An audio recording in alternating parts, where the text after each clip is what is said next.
Welcome to Voice of the Detectives. Today, we spotlight a classic mystery by Anna Katharine Green, the mother of detective fiction, The Bronze Hand. In this gripping tale, a cryptic bronze hand becomes the key to unraveling a dark and intricate conspiracy. Filled with suspense, unexpected twists, and Green's signature attention to detail, The Bronze Hand keeps readers guessing until the very end. Join us as we dive into this atmospheric and thrilling mystery from one of the pioneers of the genre. Are you ready to uncover its secrets? The fascinating unknown. Her room was on the ground floor of the house we mutually inhabited, and mine directly above it, so that my opportunities for seeing her were limited to short glimpses of her auburn head as she leaned out of the window to close her shutters at night or open them in the morning. Yet our chance encounter in the hall or on the walk in front had made so deep an impression upon my sensibilities that I was never without the vision of her pale face set off by the aureole of reddish-brown hair, which, since my first meeting with her, had become for me the symbol of everything beautiful, incomprehensible, and strange. For my fellow lodger was a mystery. I am a busy man now, but just at the time of which I speak, I had leisure in abundance. I was sharing with many others the unrest of the perilous days subsequent to the raid of John Brown at Harper's Ferry. Abraham Lincoln had been elected president. Baltimore, where the incidents I am relating transpired, had become the headquarters of men who secretly leagued themselves in antagonism to the North. Men and women who felt that their Northern brethren had grievously wronged them planned to undermine the stability of the government. The schemes at this time were gigantic in their conception and far-reaching in their scope and endless ramifications. Naturally, under these conditions, a consciousness of ever-present danger haunted every thinking mind. The candor of the outspoken was regarded with doubt, and the reticence of the more cautious, with distrust. It was a trying time for sensitive, impressionable natures with nothing to do. Perhaps all this may account for the persistency with which I sat in my open window. I was thus sitting one night, a memorable one to me, when I heard a sharp exclamation from below, in a voice I had long listened for. Any utterance from those lips would have attracted my attention, but filled as this was with marked, if not extraordinary emotion, I could not fail to be roused to a corresponding degree of curiosity and interest. Thrusting out my head, I cast a rapid glance downward. A shutter swinging in the wind, and the escaping figure of a man hurrying round the corner of the street, were all that rewarded my scrutiny, though from the stream of light issuing from the casement beneath, I perceived that her window, like my own, was wide open. As I continued to watch this light, I saw her thrust out her head with an eagerness indicative of great excitement. Peering to right and left, she murmured some suppressed words mixed with gasps of such strong feeling that I involuntarily called out, "Excuse me, madam, have you been frightened in any way by the man I saw running away from here a moment ago?" She gave a great start and glanced up. I see her face yet, beautiful, wonderful, so beautiful and so wonderful I have never been able to forget it. Meeting my eye, she faltered out, "Did you see a man running away from here?" "Oh, sir, if I might have a word with you." I came near leaping directly to the pavement in my ardor and anxiety to oblige her, but remembering before it was too late that she was neither a Juliet nor I a Romeo, I merely answered that I would be with her in a moment and betook myself below by the less direct but safer means of the staircase. It was a short one and I was but a moment in descending, but that moment was long enough for my heart to acquire a most uncomfortable throb, and it was with anything but an air of quiet self-possession that I approached the threshold I had never before dared to cross even in fancy. The door was open and I caught one glimpse of her figure before she was aware of my presence. She was contemplating her right hand with a look of terror, which, added to her striking personality, made her seem at the instant a creature of alarming characteristics fully as capable of awakening awe as devotion. I may have given some token of the agitation her appearance awakened, for she turned towards me with sudden vehemence. "Oh," she cried with a welcoming gesture, "you are the gentleman from upstairs who saw a man running away from here a moment ago. Would you know that man if you saw him again?" "I am afraid not," I replied. "He was only a flying figure in my eyes." "Oh," she moaned, bringing her hands together in dismay. But, immediately straightening herself, she met my regard with one as direct as my own. "I need a friend," she said, "and I am surrounded by strangers." I made a move towards her. I did not feel myself a stranger. But how was I to make her realize the fact? "If there is anything I can do," I suggested. Her steady regard became searching. "I have noticed you before tonight," she declared, with a directness devoid of every vestige of coquetry. "You seem to have qualities that may be trusted. But the man capable of helping me needs the strongest motives that influence humanity: courage, devotion, discretion, and a total forgetfulness of self. Such qualifications cannot be looked for in a stranger." As if with these words she dismissed me from her thoughts, she turned her back upon me. Then, as if recollecting the courtesy due even to strangers, she cast me an apologetic glance over her shoulder and hurriedly added, "I am bewildered by my loss. Leave me to the torment of my thoughts. You can do nothing for me."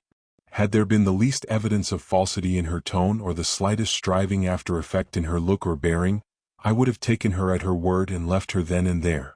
But the candor of the woman and the reality of her emotion were not to be questioned, and moved by an impulse as irresistible as it was foolhardy, I cried with the impetuosity of my 21 years, "I am ready to risk my life for you.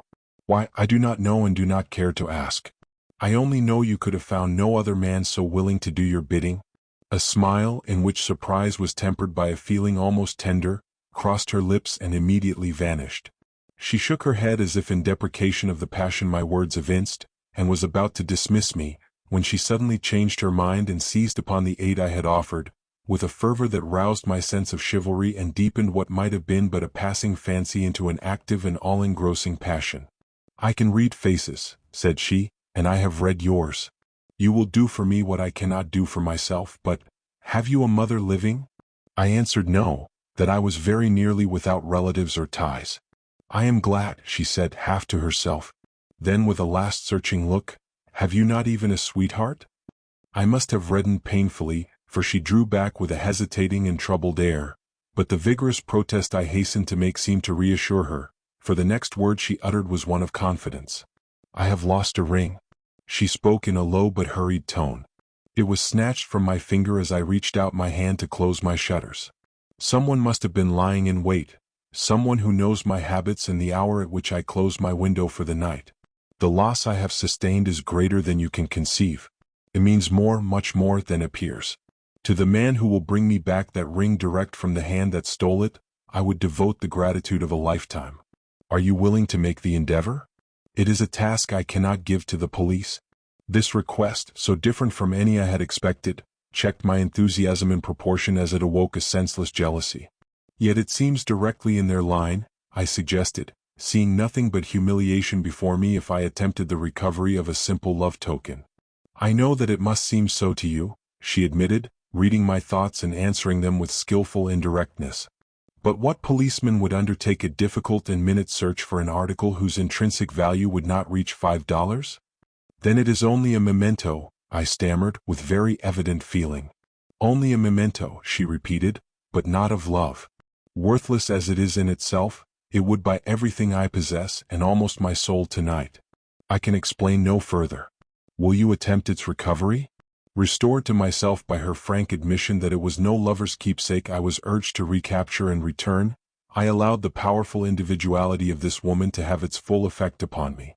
Taking in with one glance her beauty, the impassioned fervor of her nature, and the subtle charm of a spirit she now allowed to work its full spell upon me, I threw every practical consideration to the winds, and impetuously replied, "I will endeavor to regain this ring for you. Tell me where to go and whom to attack, and if human wit and strength can compass it, you shall have the jewel back before morning." "Oh," she protested, "I see that you anticipate a task of small difficulty. You cannot recover this particular ring so easily as that. In the first place, I do not in the least know who took it. I only know its destination. Alas! If it is allowed to reach that destination, I am bereft of hope." "No love token," I murmured, "and yet your whole peace depends on its recovery." "More than my peace," she answered, and with a quick movement she closed the door which I had left open behind me. As its sharp bang rang through the room, I realized into what a pitfall I had stumbled. Only a political intrigue of the most desperate character could account for the words I had heard and the actions to which I had been a witness. But I was in no mood to recoil even from such dangers as these, and so my look showed her as she leaned toward me with the words, "Listen, I am burdened with a secret. I am in this house, in this city, for a purpose. The secret is not my own and I cannot part with it, neither is my purpose communicable. You therefore will be obliged to deal with the greatest dangers blindfold. One encouragement only I can give you. You will work for good ends. You are pitted against wrong, not right, and if you succumb, it will be in a cause you yourself would call noble. Do I make myself understood, Mr. Abbot? I put in with a bow. She took the bow for an affirmative, as indeed I meant she should. You do not recoil, she murmured, not even when I say that you must take no third party into your confidence, no matter to what extremity you are brought. I would not be the man I think I am if I recoiled, I said, smiling. She waved her hand with almost a stern air. Swear, she commanded, swear that, from the moment you leave this door till you return to it, you will breathe no word concerning me, your errand, or even the oath I am now exacting from you. Ah, thought I to myself, this is serious. But I took the oath under the spell of the most forceful personality I had ever met, and did not regret it, then. Now let us waste no more time, said she. In the large building on street there is an office with the name of Dr. Merriam on the door. I have written it on this card so that there may be no mistake about it. That office is open to patients from 10 in the morning until 12 at noon. During these hours anyone can enter there, but to awaken no distrust, he should have some ailment. Have you not some slight disorder concerning which you might consult a physician? I doubt it, said I, but I might manufacture one. That would not do with Dr. Merriam. He is a skillful man. He would see through any imposture. I have a sick friend, I ruminated. And by the way, his case is obscure and curious. I could interest any doctor in it in 5 minutes. That is good. Consult him in regard to your friend. Meantime, while you are waiting for the interview, take notice of a large box you will find placed on a side table. Do not seem to fix your attention on it, but never let it be really out of your sight from the moment the door is unlocked at 10 till you are forced by the doctor's importunity to leave the room at 12. If you are alone there for 1 minute, and you will be allowed to remain there alone if you show no haste to consult the doctor. Unlock that box, here is the key, and look carefully inside. No one will interfere and no one will criticize you. There is more than one person who has access to that box. But, I put in. You will discover there, she whispered, a hand of bronze lying on an enameled cushion. On the fingers of this hand there should be, and doubtless are, rings of forged steel of peculiar workmanship. If there is one on the middle finger, my cause is lost, and I can only await the end. Her cheek paled. But if there is not, you may be sure that an attempt will be made by someone tomorrow, I do not know whom, to put one there before the office closes at noon. The ring will be mine, the one stolen from my hand just now, and it will be your business to prevent the box being opened for this purpose, by any means short of public interference involving arrest and investigation, for this too would be fatal. The delay of a day may be of incalculable service to me. It would give me time to think, if not to act. Does the undertaking seem a hopeless one? Am I asking too much of your inexperience? It does not seem a hopeful one, I admitted, but I am willing to undertake the adventure. What are its dangers? And why, if I see the ring on the finger you speak of, cannot I take it off and bring it back to you? Because, said she, answering the last question first, the ring becomes a part of the mechanism the moment it is thrust over the last joint. You could not draw it off. As for the dangers I allude to, they are of a hidden character and part of the secret I mentioned. However you exercise your wit, your courage, and a proper amount of strategy, you may escape. Interference must be proved against you. That rule, at least, has been held inviolate. Aghast at the mysterious perils she thus indicated in the path toward which she was urging me, I for one instant felt an impulse to retreat. But adventure of any kind has its allurements for an unoccupied youth of 21, and when seasoned as this was by a romantic, if unreasonable passion, proved altogether too irresistible for me to give it up. Laughing outright in my endeavor to throw off the surplus of my excitement, I drew myself up and uttered some fiery phrase of courage, which I doubt if she even heard. Then I said some word about the doctor, which she at once caught up. The doctor, said she, may know and may not know the mysteries of that box. I would advise you to treat him solely as a doctor. He who uses the key you now hold in your hand cannot be too wary, by which I mean too careful or too silent. Oh, that I dared to go there myself! But my agitation would betray me.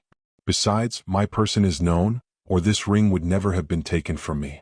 I will be your deputy, I assured her. Have you any further instructions? No, said she.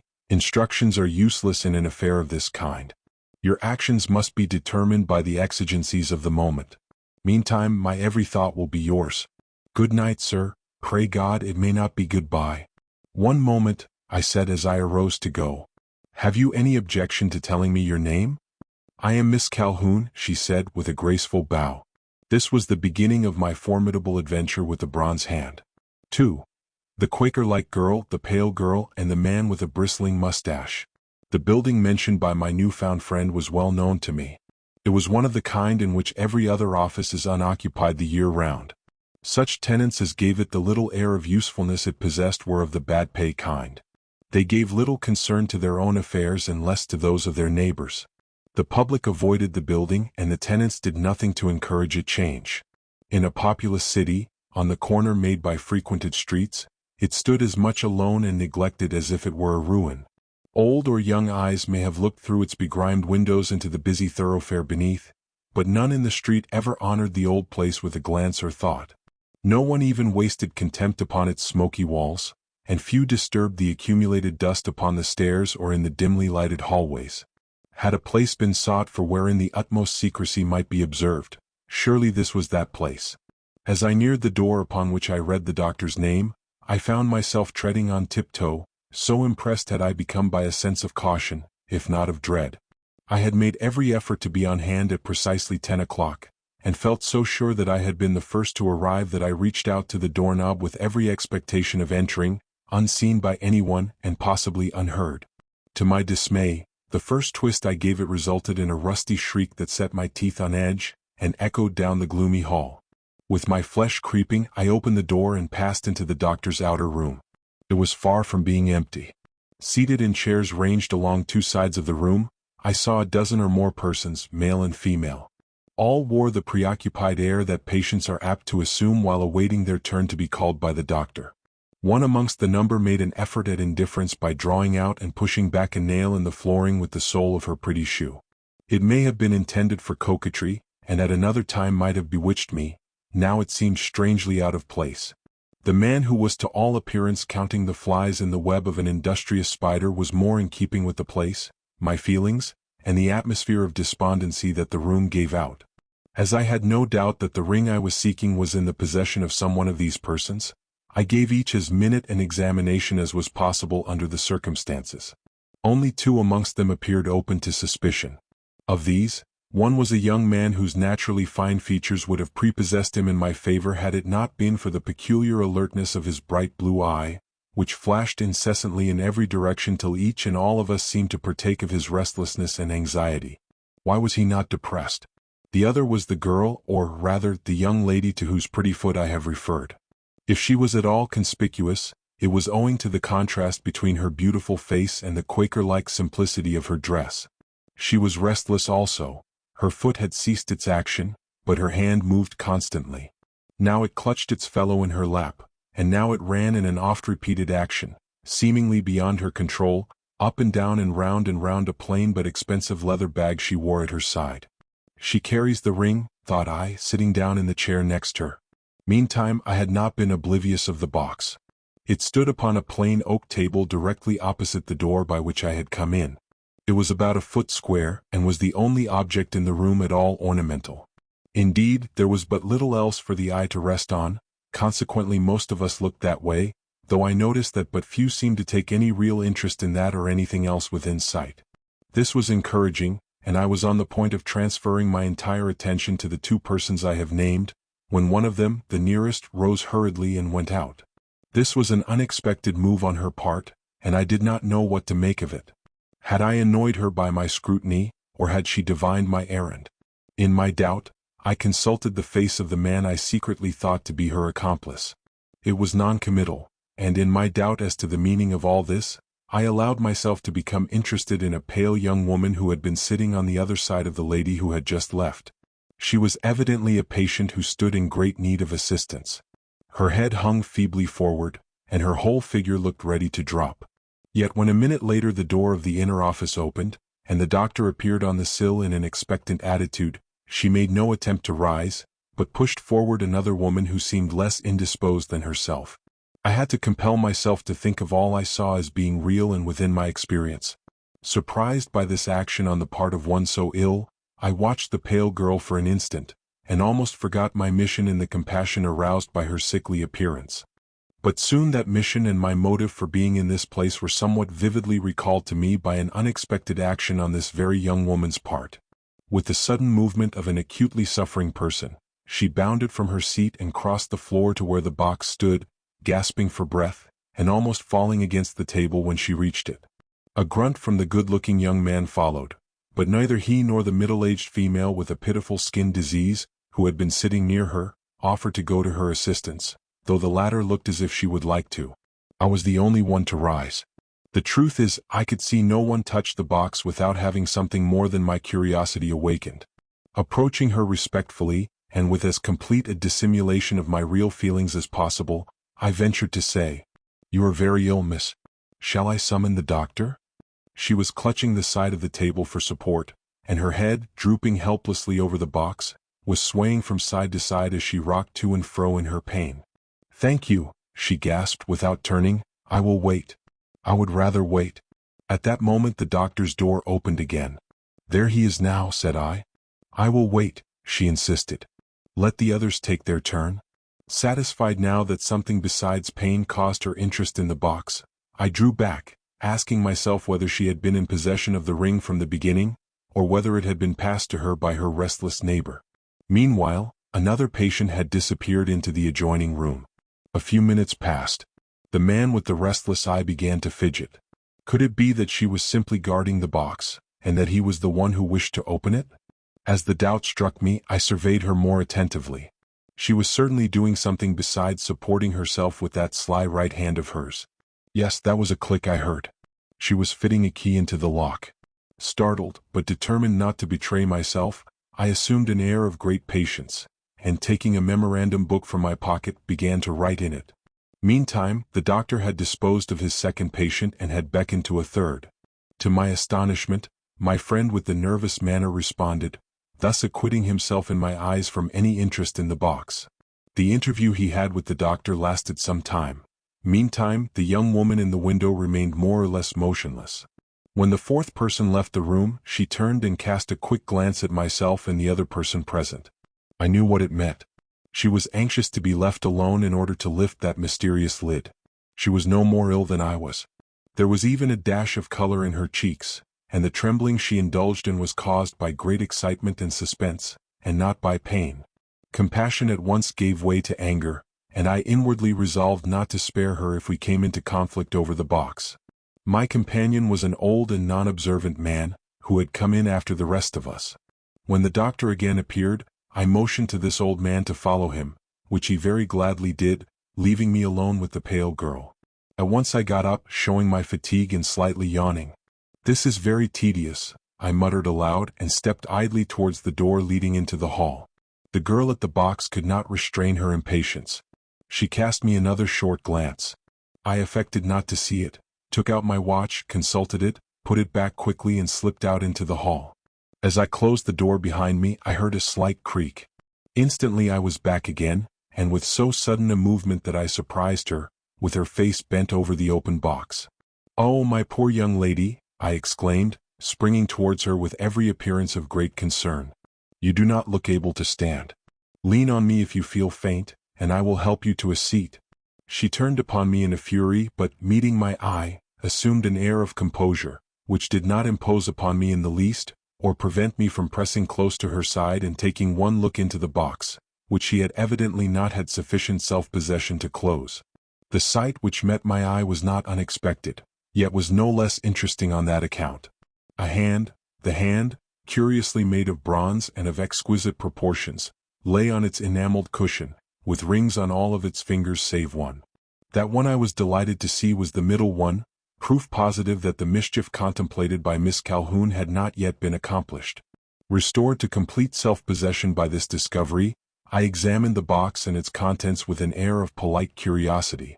I surprised myself by my self-possession and bonhomie. "What an odd thing to find in a physician's office," I exclaimed. "Beautiful, is it not? An unusual work of art, but there is nothing in it to alarm you. You shouldn't allow yourself to be frightened at such a thing as that. And with a quick action she was wholly powerless to prevent, I shut down the lid, which closed with a snap.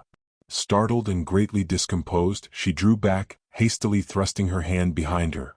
"You are very officious," she began, but seeing nothing but good nature in the smile with which I regarded her, she faltered irresolutely, and finally took refuge again in her former trick of invalidism. Breaking out into low moanings, she fell back upon the nearest chair, from which she immediately started again with a quick cry, "Oh, how I suffer! I am not well enough to be out alone."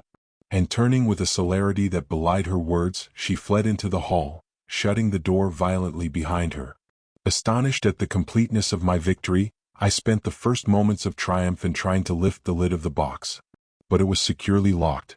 I was just debating whether I could now venture to return to my seat, when the hall door reopened and a gentleman entered.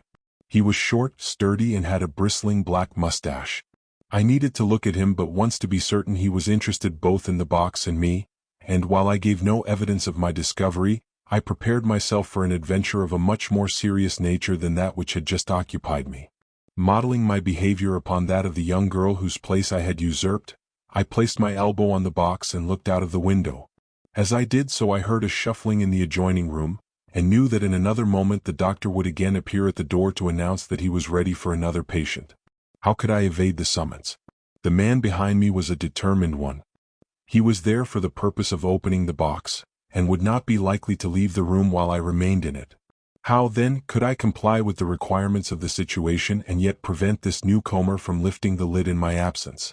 I knew of but one way, a way which had suggested itself to me during the long watches of the previous night, and which I had come prepared to carry out. Taking advantage of my proximity to the box, I inserted in the keyhole a small morsel of wax which for some minutes past I had been warming in my hand. This done, I laid my hat down on the lid, noting with great exactness as I did so just where its rim lay in reference to the various squares and scrolls with which the top was ornamented. By this means I felt that I might know if the hat were moved in my absence. The doctor having showed himself by this time, I followed him into his office with a calmness born of the most complete confidence in the strategy one had employed. Dr. Merriam, whom I have purposely refrained from describing until now, was a tall, well-made man, with a bald head and a pleasant eye, but careless in his attire and bearing. As I met that eye and responded to his good-natured greeting, I inwardly decided that his interest in the box was much less than his guardianship of it would seem to betoken. And when I addressed him and entered upon the subject of my friend's complaint, I soon saw by the depth of his professional interest that whatever connection he might have with the box, neither that nor any other topic whatever could for a moment vie with his delight in a new and strange case like that of my poor friend. I consequently entered into the medical details demanded of me with a free mind and succeeded in getting some very valuable advice, for which I was of course truly grateful. As soon as this was accomplished I took my leave, but not by the usual door of egress. Saying that I had left my hat in the anteroom, I bowed my acknowledgments to the doctor and returned the way I came, but not without meeting with a surprise. There was still but one person in the room with the box, but that person was not the man with the bristling mustache and determined eye whom I had expected to find there. It was the pretty, Quaker-like girl who had formerly aroused my suspicions, and though she sat far from the box, a moment's glance at her flushed face and trembling hands assured me she had but that moment left it. Going at once to the box, I saw that my hat had been moved. But more significant still was the hairpin lying on the floor at my feet, with a morsel of wax sticking to one of its points. This was conclusive. The man had discovered why his key would not work, and had called to his aid the young lady, who had evidently been waiting in the hall outside. She had tried to pick out the wax, a task in which I had happily interrupted her. Proud of the success of my device, and satisfied that the danger was over for that day, it being well on to 12 o'clock, I said a few words more to the doctor, who had followed me into the room, and then prepared to take my departure. But the young lady was more agile than I, saying something about a very pressing engagement which would not allow her to consult the doctor that day. She hurried ahead of me and ran quickly down the long hall. The doctor looked astonished but dismissed the matter with a shrug, while, with the greatest desire to follow her, I stood hesitating on the threshold, when my eye fell on a small object lying under the chair on which she had been sitting. It was the little leathern bag I had seen hanging at her side. Catching it up, I explained that I would run after the young lady and restore it, and glad of an excuse which would enable me to follow her through the streets without risking the suspicion of impropriety, I hastened down the stairs and happily succeeded in reaching the pavement before her skirts whisked round the corner. I was therefore but a few paces behind her, which distance I took good care to preserve. 3. Madam. My motive in following this young girl was not so much to restore her property, as to see where her engagement was taking her. I felt confident that none of the three persons who had shown interest in the box was the prime mover in an affair so important, and it was necessary above all things to find out who the prime mover was. So I followed the girl. She led me into a doubtful quarter of the town. As the crowd between us diminished and we reached a point where we were the only pedestrians on the block we were then traversing, I grew anxious lest she should turn and see me before arriving at her destination. But she evidently was without suspicion, for she passed without any hesitation up a certain stoop in the middle of this long block and entered an open door on which a brass plate was to be seen, inscribed with this one word in large black letters: Madam. This was odd, and as I had no inclination to encounter any madam without some hint as to her character and business, I looked about me for someone able and willing to give me the necessary information. An upholsterer's shop in an opposite basement seemed to offer me the opportunity one wanted. Crossing the street, I saluted the honest-looking man I met in the doorway, and pointing out Madam's house, asked what was done over there. He answered with a smile. Go and see, he said, the door's open. Oh, they don't charge anything, he made haste to protest, misunderstanding, no doubt, my air of hesitation. I was in there once myself. They all sit round and she talks, that is, if she feels like it. It is all nonsense, you know, sir, no good in it. But is there any harm? I asked. Is the place reputable and safe? Oh, safe enough, I never heard of anything going wrong there. Why, ladies go there, real ladies, veiled of course. I have seen 2 carriages at a time standing in front of that door. Fools to be sure, sir, but honest enough, I suppose. I needed no further encouragement. Recrossing the street, I entered the house which stood so invitingly open, and found myself almost immediately in a large hall, from which I was ushered by a silent negress into a long room with so dim and mysterious an interior that I felt like a man suddenly transported from the bustle of the outdoor world into the mystic recesses of some Eastern temple. The causes of this effect were simple: a dim light suggesting worship, the faint scent of slowly burning incense, women and men sitting on low benches about the walls. In the center, on a kind of raised dais, backed by a drapery of black velvet, a woman was seated, in the semblance of a Hindu god, so nearly did her heavy, compactly crouched figure, wound about with Eastern stuffs and glistening with gold, recall the images we are accustomed to associate with the worship of Vishnu. Her face, too, so far as it was visible in the subdued light, had the unresponsiveness of carven wood, and if not exactly hideous of feature, had in it a strange and haunting quality calculated to impress a sensitive mind with a sense of implacable fate. Cruel, hard, passionless, and yet threatening to a degree, must this countenance have seemed to those who willingly subjected themselves to its baneful influence.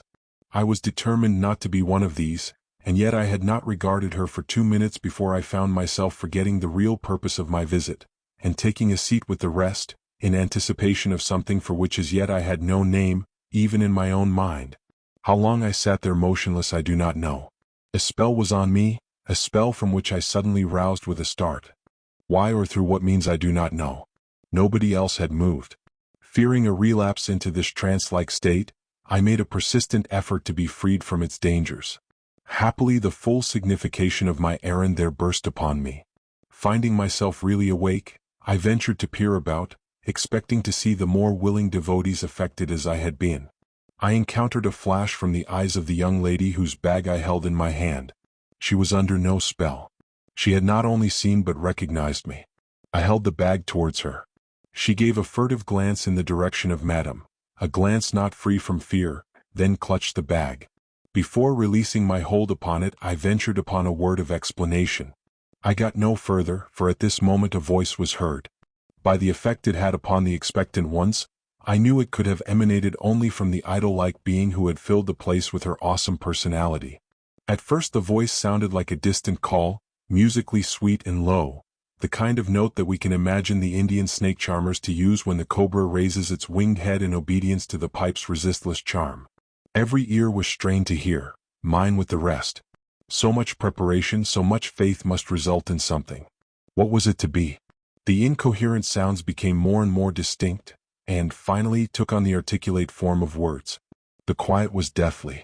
Everyone was prepared to interpret her utterances into personal significance. The dread and trouble of the times filling all minds, men wished to be beforehand with the decrees of Providence. Into this brooding silence the low vibrating tones of this mysterious voice entered, and this is what we heard. Doom, doom. For him, the one, the betrayer, the passing bell is tolling. Hear it, ye weak ones, and grow strong. Hear it, ye mighty, and tremble. Not alone for him will it ring. For ye. If the decree of the linked rings goes forth, dash. Here there was a perceptible quiver of the drapery back of the dais. Others may not have noted it, I did. When, therefore, a very white hand came slowly from between its folds and placed its fingers upon the right temple of Madame, I was not much startled. What did startle me was the fact let out before that admonishing hand touched her, that this being, I can hardly call her woman, seemingly so far removed from the political agitations of the day, was in very deed either consciously or unconsciously, I could not decide which, intimately connected with the conspiracy I was at that very moment striving to defeat. How intimately? Was she the prime mover I was seeking, or simply an instrument under the control of another, and yet stronger personality imaged in the owner of that white hand? There was no means of determining at that moment. Meanwhile, the fingers had left the temple of Madame. The hand was slowly withdrawn. Sleep apparently fell again upon the dreamer, but only long enough for her to bring forth the words. I have said. The silence that followed gave me time to think. It was necessary. She had bidden the mighty tremble and had pronounced death to one, the betrayer. Was this senseless drivel, prophetic sight, or threatened murder? I inclined to consider it the last, and this was why, for some weeks now, murder, or at least sudden death, had been rampant in the country. My flesh crept as I remembered the many mysterious deaths reported within the month from St. Louis, Boston, New Orleans, New York, and even here in Baltimore. Like a flash it came across me that every name was identified, more or less closely, with the political affairs of the time. Coupling my knowledge with what I conjectured, was it strange I saw a confirmation of the worst fears expressed by Miss Calhoun in the half-completed sentences of this seeming clairvoyant? So occupied had I been with my own thoughts that I feared I might have done something to call an undesirable attention to myself. Glancing furtively to one side, I heard in the opposite direction these words. She has never failed. What she has said will come to pass. Someone of note will die. These gloomy words were the first to break the ominous silence. Turning to face the speaker, I encountered the cold eye of a man with a retreating chin, a receding forehead, and a mouth large and cruel enough to stamp him as one of those perverted natures who, to the unscrupulous, are usefully insane. Here, then, was a being who not only knew the meaning of the fateful words we had heard, but, to my mind, could be relied upon to make them a verity. It was a relief to me to turn my gaze from his repellent features to the fixed countenance of Madame. She had not stirred, but either the room had grown lighter or my eyes had become more accustomed to the darkness, for I certainly saw a change in her look. Her eyelids were now raised, and her eyes were bent directly upon me. This was uncomfortable, especially as there was malevolence in her glance, or so I thought, and far from being pleased with my position, I began to wish that I had never allowed myself to enter the place. Under the influence of this feeling I let my eyes drop from the woman's countenance to her hands, which were folded, as I have said, in a fixed position across her breast. The result was an increase of my mental disturbance. They were brown, shining hands laden with rings, and in the added light under which I saw them, bore a strange resemblance to the bronze hand I had just left in Dr. Merriam's office. I had never considered myself a weak man, but from that instant I began to have a crawling fear of this woman, a fear that was in no wise lessened by the very evident agitation visible in the girl, who had been for me the connecting link between that object of mystery and this. Unendurable quiet was upon us all again. It was aggravated by awe, an awe to which I was determined not to succumb, notwithstanding the secret uneasiness under which I was laboring. So I let my eyes continue to roam, till they fell upon the one thing moving in the room. This was a man's foot, which I now saw projecting from behind the drapery through which I had seen the white hand glide.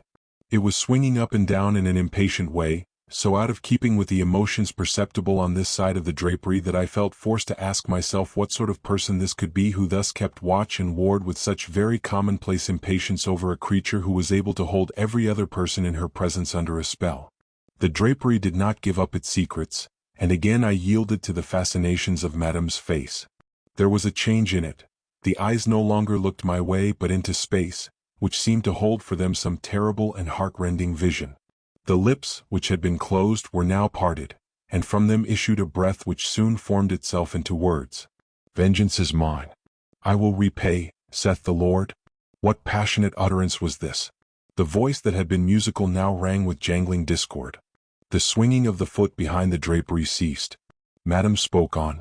"Through pain, sorrow, blood and death shall victory come. Life for life, pang for pang, scorn for scorn." The swinging foot disappeared, and the small white hand passed quickly through the curtain and rested again upon the forehead of Madame. But without a calming effect this time.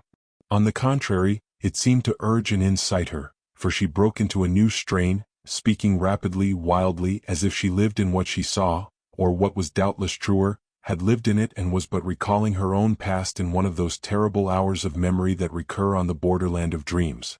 "I see a child, a girl. She is young, she is beautiful. Men love her, many men, but she loves only one. He is of the north, she is of the south. He is icy like his clime, she is fiery like her skies. The fire cannot warm the ice. It is the ice puts out the fire. Woe! Woe!" The left hand came from the drapery, found its way to the left temple of the woman. But it too was ineffectual. Hurriedly, madly, the words went on, tripping each other up in their haste and passion. The voice now became hoarse with rage. "The girl is now a woman. A child is given her. The man demands the child. She will not give it up. He curses it. He curses her, but she is firm and holds it to her breast till her arms are blackened by the blows he deals her. Then he curses her country, the land that gave her a heart. And hearing this, she rises up and curses him and his with an oath the Lord will hear and answer from his judgment throne. For the child was slain between them, and its pitiful, small body blocks the passage of mercy between his and hers forever. Woe! Woe!" As suddenly as the vehement change had come upon her, she had become calm again. The eyes retained their stony stare, but a cold and cruel smile formed about her lips, as if, with the utterance of that last word, she saw a futurity of blood and carnage satisfying her ferocious soul. It was revolting, horrible, but no one else seemed to feel it as I did. To most it was a short glimpse into a suffering soul. To me it was the revelation of causes which had led, and would lead yet, to miseries for which she had no pity, and which I felt myself too weak to avert. That it was not intended that the devotees of Madame should have heard these ravings was evident, for at this juncture the owner of the two white hands that had failed to control the spirit of Madame came out from behind the drapery of the dais. He proved to be none other than the man with the bristling mustache whose plans I had disarranged at the doctor's office by plugging the keyhole of the box with wax. This was enough. Chicanery was my inmost thought as I noted his cool and calculating eye. But very dangerous chicanery, I added, was the ring upon whose immediate capture I now saw that a life, if not lives, depended in his possession, or in that of Madame, or in that of the Quaker-like girl sitting a few seats from me. How impossible to tell, and yet how imperative to know. As I was debating how this could be brought about, I watched the man. Self-control was a habit with him, but I saw the nervous clutch of his delicate hand. This did not indicate complete mastery of himself at that moment.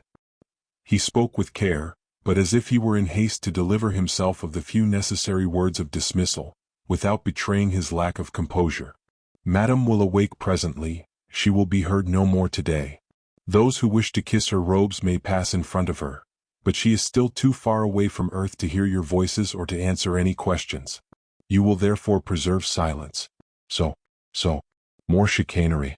Or was it strategy pure and simple? Was there at the bottom of his words the wish to see me nearer, or was he just playing with the credulity of such believers as the man next me, for instance? I did not stop to determine. My anxiety to see Madame, without the illusion of even the short distance between us, induced me to join the file of the faithful who were slowly approaching the seated woman. I would not kiss her robes, but I would look into her eyes and make sure that she was as far away from us all as she was said to be. But as I drew nearer to her, I forgot all about her eyes in the interest awakened by her hands. And when it came my turn to pause before her, it was upon the middle finger of her right hand my eyes were fixed. For there I saw the ring, the veritable ring of my fair neighbor, if the description given by her was correct. To see it there was to have it, or so I vowed in my surprise and self-confidence. Putting on an air of great dignity, I bowed to the woman and passed on, resolving upon the course I would pursue, which must necessarily be daring in order to succeed. At the door I paused till all who followed me had passed out, then I turned back and once again faced Madame. She was alone. Her watchful guardian had left her side, and to all appearances the room. The opportunity surpassed my expectations, and with a step full of nerve I pushed forward and took my stand again directly in front of her. She gave no token of seeing me, but I did not hesitate on that account. Exerting all my will-power, I first subjected her to a long and masterful look, and then I spoke directly and to the point, like one who felt himself her superior. "Madam," said I, "the man you wish for is here. Give me the ring and trust no more to weak or false emissaries." The start with which she came to life, or to the evidence of life, was surprising. Lifting her great lids, she returned my gaze with one equally searching and powerful, and seeing with what disdain I sustained it, allowed an almost imperceptible tremor to pass across her face, which up to now had not displayed the shadow even of an emotion. "You," she murmured in a dove-like tone of voice, "who are you that I should trust you more than the others?" "I am he you expect," said I, venturing more as I felt her impassibility giving way before me. "Have you had no premonition of my coming? Did you not know that he who controls would be in your presence today?" She trembled, and her fingers almost unclasped from her arms. "I have had dreams," she murmured, "but I have been bidden to beware of dreams. If you are the person you claim to be, you will have some token which will absolve me from the charge of credulity." "What is your token?" Though doubtful, I dared not hesitate. "This," I said, taking from my pocket the key which had been given me by my fair neighbor. She moved, she touched it with a finger, then she eyed me again. "Others have keys," said she, "but they fail in the opening. How are you better than they?" "You know," I declared, "you know that I can do what others have failed in. Give me the ring." The force, the assurance with which I uttered this command moved her in spite of herself. She trembled, gave me one final, searching look, and slowly began to pull the ring from off her finger. It was in her hand and halfway to mine, when a third voice came to break the spell. "Madam, madam," it said, "be careful. This is the man who clogged the lock, and hindered my endeavors in your behalf in the doctor's office." Her hand which was so near mine drew back, but I was too quick and too determined for her. I snatched the ring before she could replace it on her own hand, and holding it firmly, faced the intruder with an air of very well-assumed disdain. "Attempt no argument with me. It was because I saw your weakness and vulgar self-confidence that I interfered in a matter only to be undertaken by one upon whom all can rely. Now that I have the ring, the end is near. Madam, be wiser in the choice of your confidants. Tomorrow this ring will be in its proper place." Bowing as I had done before, I advanced to the door. They had made no effort to regain the ring, and I felt that my rashness had stood me in good stead. But as, with a secret elation I was just capable of keeping within bounds, I put my foot across the threshold, I heard behind me a laugh so triumphant and mocking that I felt struck with consternation, and glancing down into my hand I saw that I held, not the peculiar steel circlet destined for the piece of mechanism in the doctor's office, but an ordinary ring of gold. She had offered me the wrong ring and I had taken it, thus proving the falsity of my pretensions. There was nothing left for me but to acknowledge defeat by an ignominious departure. For, checkmate. I hastened at once home and knocked at Miss Calhoun's door. While waiting for a response, the mockery of my return without the token I had undertaken to restore to her, impressed itself upon me in full force. It seemed to me that in that instant my face must have taken on a haggard look. I could not summon up the necessary will to make it otherwise. Any effort in that direction would have made my failure at cheerfulness pitiable. The door opened. There she stood. Whatever expectancy of success she may have had fled at once. Our eyes met and her countenance changed. My face must have told the whole story, for she exclaimed, "You have failed?" I was obliged to acknowledge it in a whisper, but hastened to assure her that the ring had not yet been placed upon the bronze hand, and was not likely to be till the lock had been cleaned out. This interested her, and called out a hurried but complete recital of my adventure. She hung upon it breathlessly, and when I reached the point where Madame and her prophetic voice entered the tale, she showed so much excitement that any doubts I may have cherished as to the importance of the communication Madame had made us vanished in a cold horror I with difficulty hid from my companion. But the end agitated her more than the beginning, and when she heard that I had taken upon myself a direct connection with this mysterious matter, she grew so pale that I felt forced to inquire if the folly I had committed was likely to result badly, at which she shuddered and replied, "You have brought death upon yourself. I see nothing but destruction before us both. This woman, this horrible woman, has seen your face, and if she is what you describe, she will never forget it. The man, who is her guardian or agent, no doubt, must have tracked you, and finding you here with me, from whose hand he himself may have torn the ring last night, will record it as treason against a cause which punishes all treason with death." "Pshaw!" I ejaculated, with a jocular effort at indifference which I acknowledge I did not feel. "You seem to forget the law. We live in the city of Baltimore. Charlatans such as I have just left behind me do not make away with good citizens with impunity. We have only to seek the protection of the police." She met my looks with a slowly increasing intentness, which stilled this protest on my lips. "I am under no oath," she ruminated. "I can tell this man what I will. Mr. Abbott, there has been formed in this city an organization against which the police are powerless. I am an involuntary member of it, and I know its power. It has constrained me and it has constrained others, and no one who has opposed it once has lived to do so twice. Yet it has no recognized head, though there is a chief to whom we may address ourselves, and it has no oaths of secrecy. All is left to the discretion of its members and to their fears. The object of this society is the breaking of the power of the North, and the means by which it works is death. I joined it under a stress of feeling I called patriotism, and I believed myself right till the sword was directed against my own breast. Then I quailed.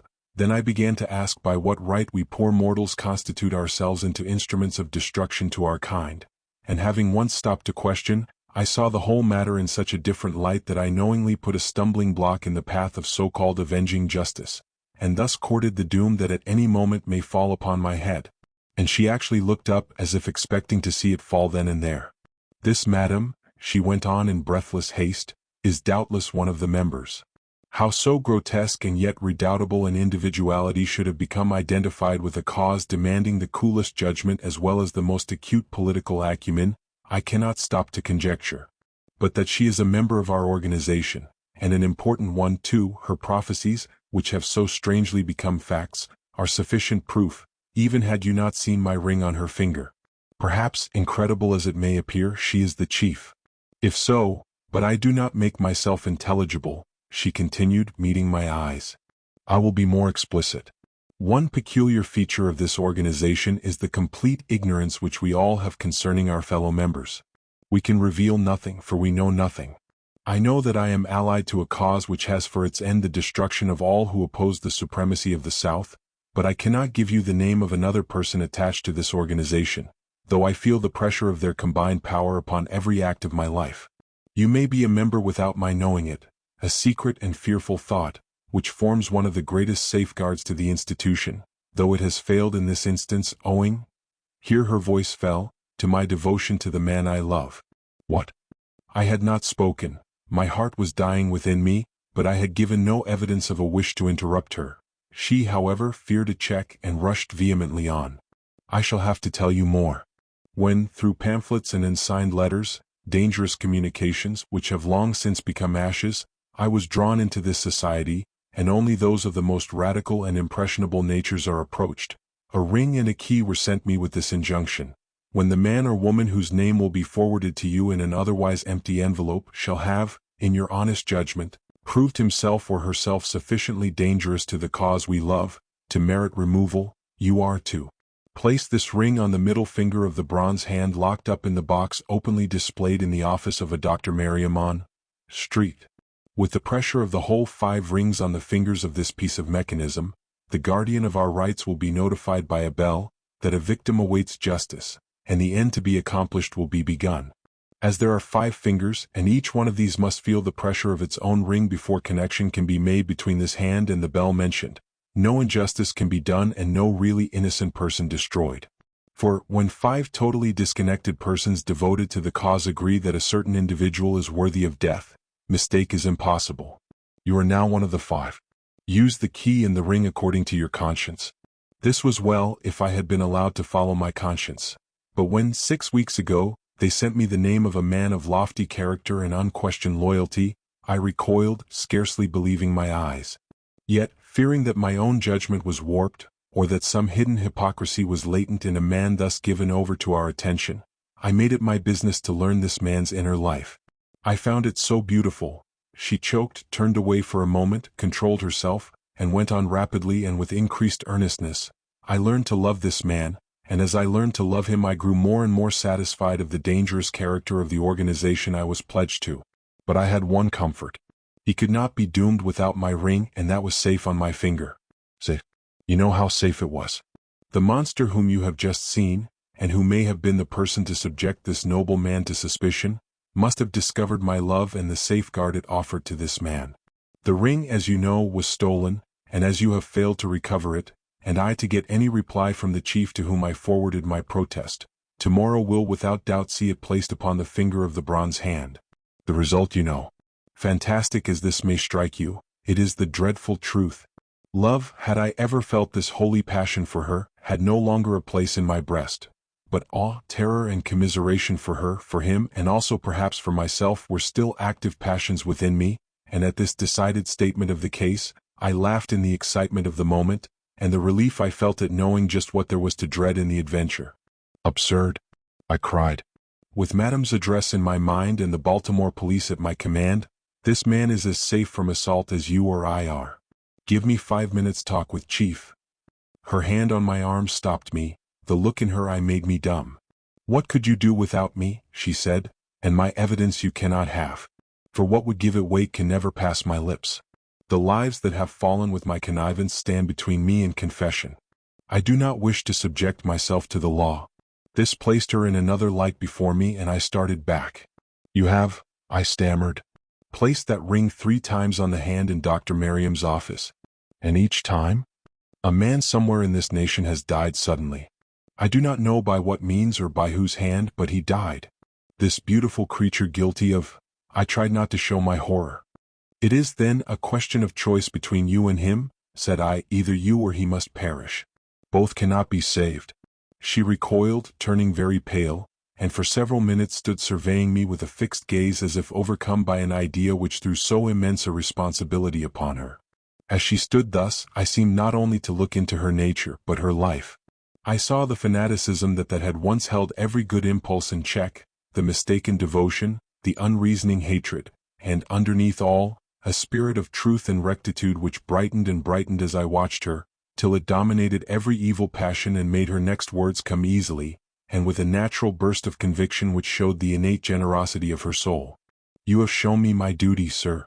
There can be no question as to where the choice should fall. I am not worth one hair of his noble head. Save him, sir. I will help you by every means in my power. Seizing the opportunity she thus gave me, I asked her the name of the man who was threatened. In a low voice she told me. I was astonished, dumbfounded. Shameful! I cried. What motive, what reason can they have for denouncing him?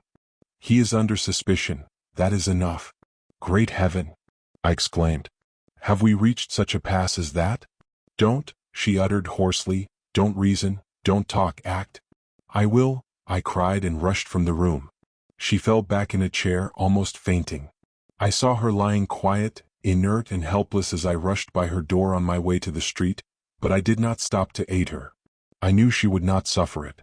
The police are practical and my tale was an odd one. I found it hard, therefore, to impress them with its importance, especially as in trying to save Miss Calhoun I was necessarily more or less incoherent.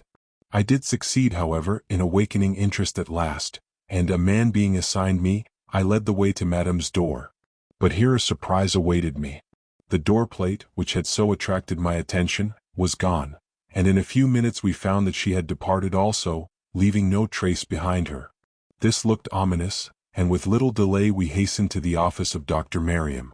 Knocking at the usual door brought no response, but when we tried the further one, by which his patients usually passed out, we found ourselves confronted by the gentleman we sought. His face was calm and smiling, and though he made haste to tell us that we had come out of hours, he politely asked us in and inquired what he could do for us. Not understanding how he could have forgotten me so soon, I looked at him inquiringly, at which his face lighted up, and he apologetically said, "I remember you now. You were here this morning consulting me about a friend who is afflicted with a peculiar complaint. Have you anything further to state or ask in regard to it? I have just 5 minutes to spare." "Hear this gentleman first," said I, pointing to the officer who accompanied me. The doctor calmly bowed and waited with the greatest self-possession for him to state his case. The officer did so abruptly. "There is a box in your anteroom which I feel it my duty to examine. I am Detective Hopkins of the City Police." The doctor, with a gentleness which seemed native rather than assumed, quietly replied, "I am very sorry, but you are an hour too late." And, throwing open the door of communication between the two rooms, he pointed to the table. The box was gone. Dr. Merriam. This second disappointment was more than I could endure. Turning upon the doctor with undisguised passion, I hotly asked, "Who has taken it? Describe the person at once. Tell what you know about the box." I did not finish the threat, but my looks must have been very fierce, for he edged off a bit, and cast a curious glance at the officer before he answered. "You have, then, no ailing friend? Well, I expended some very good advice upon you. But you paid me, and so we are even." "The box," I urged, "the box. Don't waste words, for a man's life is at stake." His surprise was marvelously assumed or very real. "You are talking somewhat wildly, are you not?" he ventured with a bland air. "A man's life? I cannot believe that." "But you don't answer me," I urged. He smiled. He evidently thought me out of my mind. "That's true, but there is so little I can tell you. I do not know what was in the box about which you express so much concern, and I do not know the names of its owners. It was brought here some 6 months ago and placed in the spot where you saw it this morning, upon conditions that were satisfactory to me, and not at all troublesome to my patients, whose convenience I was bound to consult. It has remained there till today, when—" Here the officer interrupted him. "What were these conditions? The matter calls for frankness."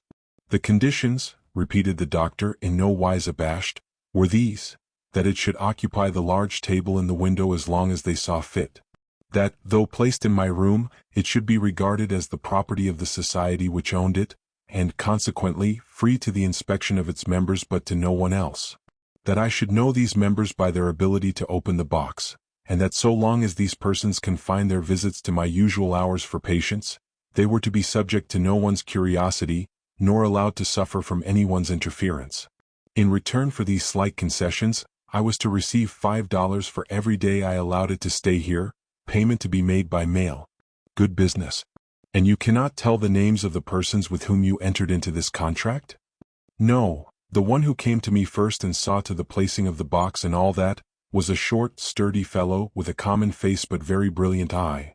He it was who made the conditions, but the man who came to get it, and who paid me $20 for opening my office door at an unusual hour, was a more gentlemanly man with a thick, brown mustache and resolute look." "He was accompanied?" "Why do you stop?" The doctor smiled. "I was wondering," said he, "if I should say he was accompanied, or that he accompanied a woman of such enormous size that the doorway hardly received her. I thought she was a patient at first, for large as she is, she was brought into my room in a chair, which it took 4 men to carry.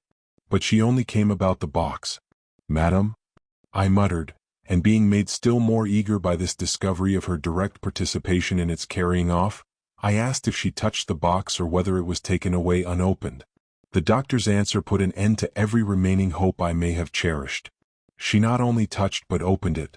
I saw the lid rise and heard a whir. "What is the matter, sir?" "Nothing," I made haste to say, "that is, nothing I can communicate just now. This woman must be followed," I signified to the officer, and was about to rush from the room when my eye fell on the table where the box stood. "See," said I, pointing to a fine wire protruding from a small hole in the center of its upper surface. "This box had connection with some point outside of this room."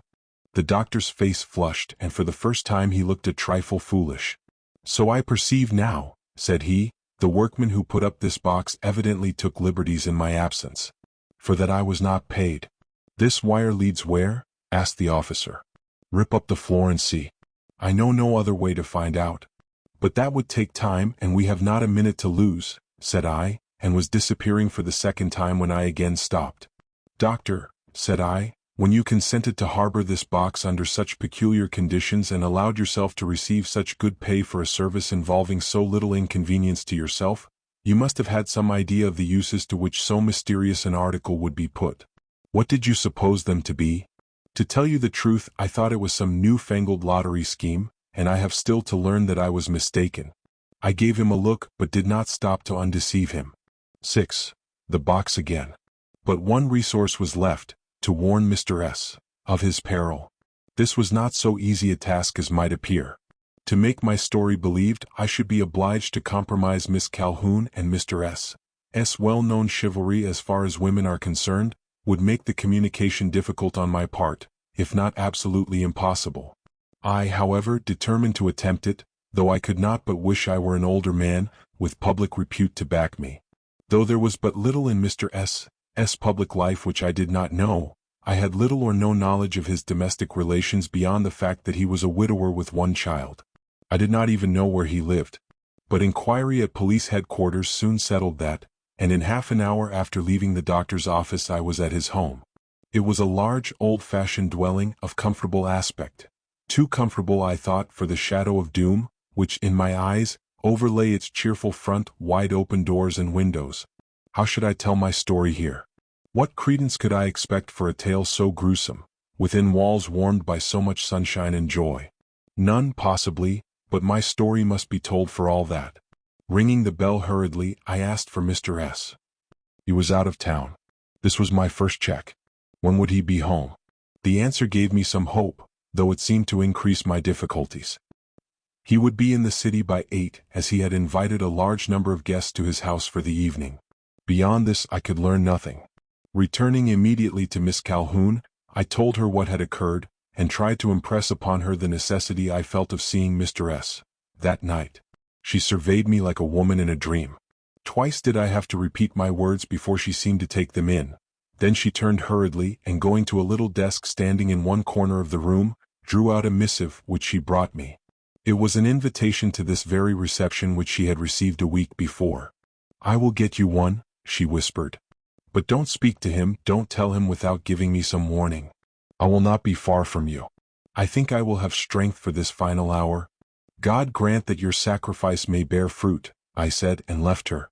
To enter, on such an errand as mine, a brilliantly illuminated house odoriferous with flowers and palpitating with life and music, would be hard for any man. It was hard for me. But in the excitement of the occasion, aggravated as it was by a presage of danger not only to myself but to the woman I had come so near loving, I experienced a calmness, such as is felt in the presence of all mortal conflicts. I made sure that this was reflected in my face before leaving the dressing room, and satisfied that I would not draw the attention of others by too much or too little color, I descended to the drawing room and into the presence of my admired host. I had expected to confront a handsome man, but not of the exact type that he presented. There was a melancholy in his expression I had not foreseen, mingled with an attraction from which I could not escape after my first hurried glimpse of his features across the wide room. No other man in the room had it to so great a degree, nor was there any other who made so determined an effort to throw off care and be simply the agreeable companion. Could it be that any other warning had forestalled mine, or was this his habitual manner and expression? Finding no answer to this question, I limited myself to the duty of the hour, and advancing as rapidly as possible through the ever-increasing throng, waited for the chance to speak to him for 1 minute alone. Meantime, I satisfied myself that the 2 detectives sent from police headquarters were on hand. I recognized them among a group of people at the door. Whether intentionally or not, Mr. S. had taken up his stand before the conservatory, and as in my endeavors to reach him I approached within sight of this place, I perceived the face of Miss Calhoun shining from amid its greenery, and at once remembered the promise I had made her. She was looking for me and, meeting my eyes, made me an imperceptible gesture, to which I felt bound to respond. Slipping from the group with which I was advancing, I stole around to a side door towards which she had pointed, and in another moment found myself at her side. She was clothed in velvet, which gave to her cheek and brow the colorlessness of marble. "He is not as ignorant of his position as we thought," said she. I have been watching him for an hour. He is in anticipation of something. This will make our task easier. You have said nothing, I suggested. No, how could I? Perhaps the detectives I saw there have told him. Perhaps, but they cannot know the whole. No, or our words would be unnecessary. Mr. Abbott, said she with feverish volubility, do not try to tell him yet. Wait for a few minutes till I have gained a little self-possession, a little command over myself. But no, that may be to risk his life. Do not wait a moment. Go now, only. She started, stumbled and fell back into a low seat under a spreading palm. He is coming here. Do not leave me, Mr. Abbott. Step back there behind those plants. I cannot trust myself to face him all alone. I did as she bade me. Mr. S., with a smile on his face, the first I had seen there, came in and walked with a quick step and a resolved air up to Miss Calhoun, who endeavored to rise to meet him. But she was unable, which involuntary sign of confusion seemed to please him. Irene, said he, in a tone that made me start and wish I had not been so amenable to her wishes, I thought I saw you glide in here, and my guests being now all arrived, I have ventured to steal away for a moment, just to satisfy the craving which has been torturing me for the last hour. Irene, you are pale, you tremble like an aspen. Have I frightened you by my words? Too abrupt, perhaps, considering the reserve that has always been between us until now. Didn't you know that I loved you? That for the last month, ever since I have known you indeed, I have had but the one wish to make you my wife. Good God! I saw the words on her lips rather than heard them. She seemed to be illumined and overwhelmed at once.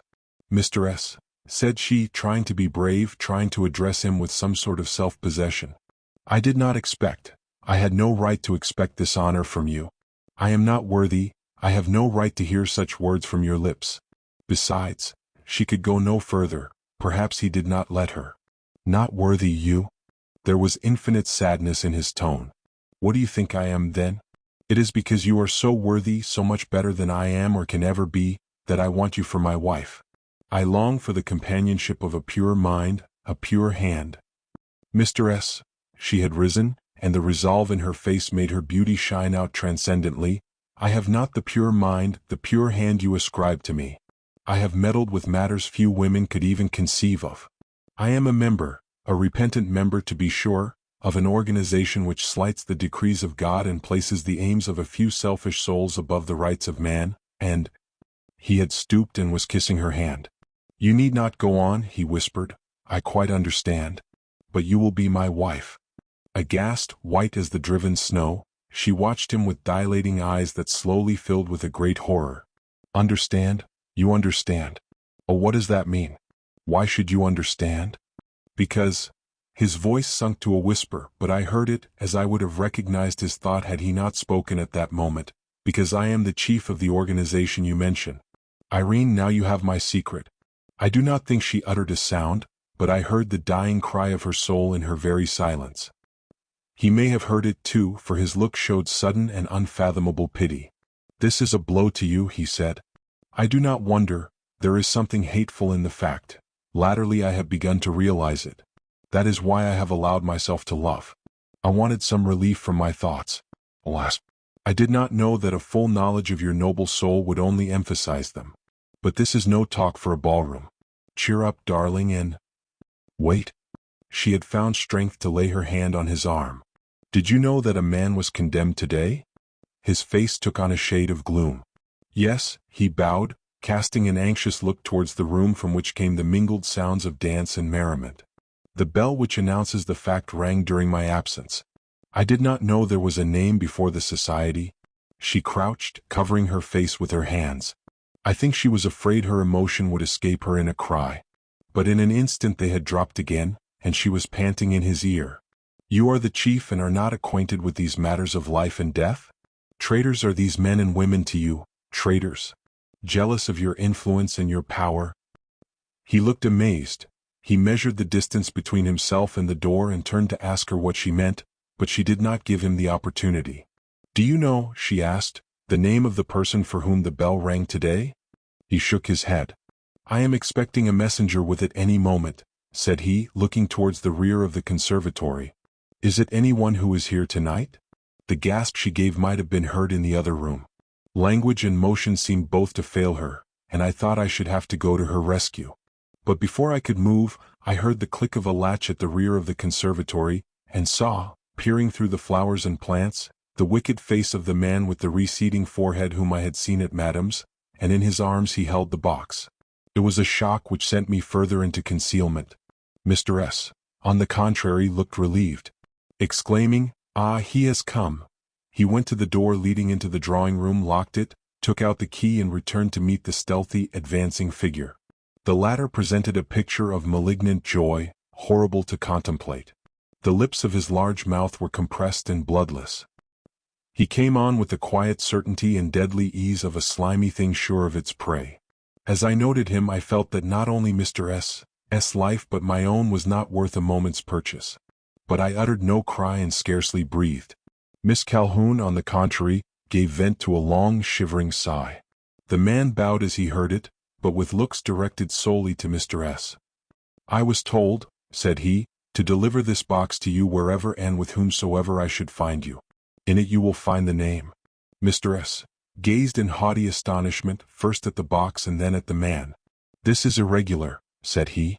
"Why was I not made acquainted with the fact that a name was up for consideration? And why have you removed the box from its place and broken the connection which was made with so much difficulty?" As he said this, he looked up through the glass of the conservatory to a high building I could see towering at the end of the garden. It was the building in which I had first seen that box, and I now understood how this connection had been made. Mr. S.'s movement had been involuntary. Dropping his eyes, he finished by saying, with an almost imperceptible bow, "You may speak before this lady. She is the holder of a key." The connection was broken because suspicion was aroused. To your other question you will find an answer in the box. Shall I open it for you? Mr. S., with a stern frown, shook his head and produced a key from his pocket. "Do you understand all this?" he suddenly asked Miss Calhoun. For reply she pointed to the box. "Open," her beseeching look seemed to say. Mr. S. turned the key and threw up the lid. "Look under the hand," suggested the man. Mr. S. leaned over the box, which had been laid on a small table, discovered a paper somewhere in its depth, and drew it out. It was no whiter than his face when he did so. "How many have subscribed to this?" he asked. "You will observe that there are 5 rings on the hand," responded the man. Miss Calhoun started, opened her lips, but paused as she saw Mr. S. unfold the paper. "The name of the latest traitor," murmured the man, with a look of ferocity the like of which I had never seen on any human face before.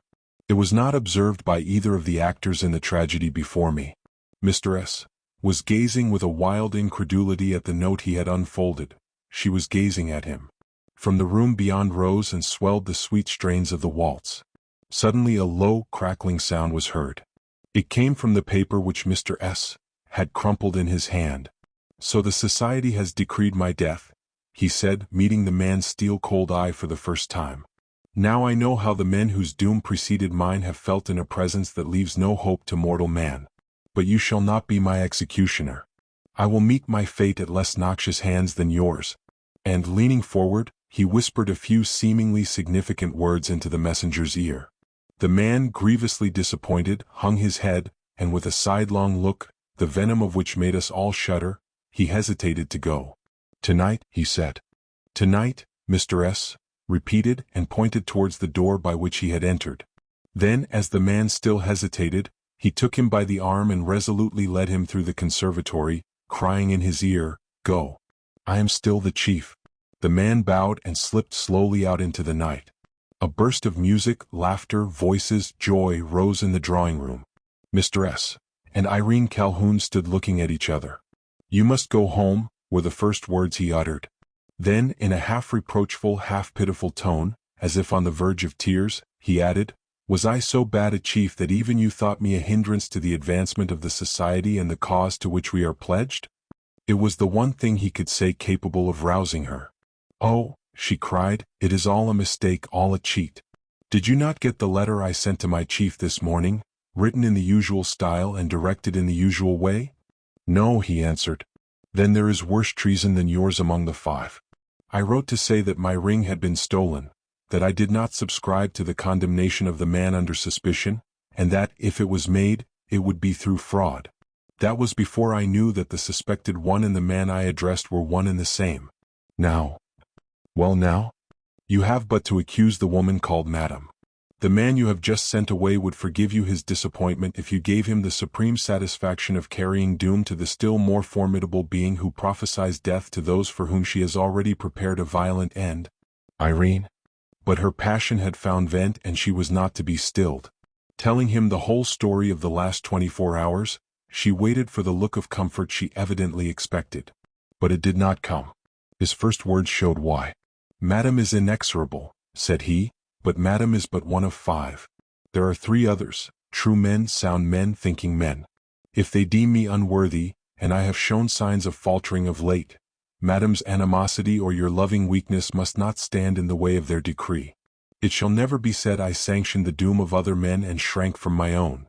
I would be unworthy of your love if I did, and your love is everything to me now. She had not expected this.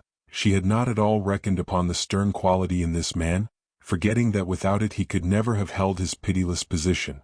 But it is not regular, it is not according to precedent. 5 rings are required and only 4 were fairly placed. As an honest man, you ought to hesitate at injustice, and injustice you will show if you allow them to triumph through their own deceit. But even this failed to move him. I see 5 rings, said he, and I see another thing.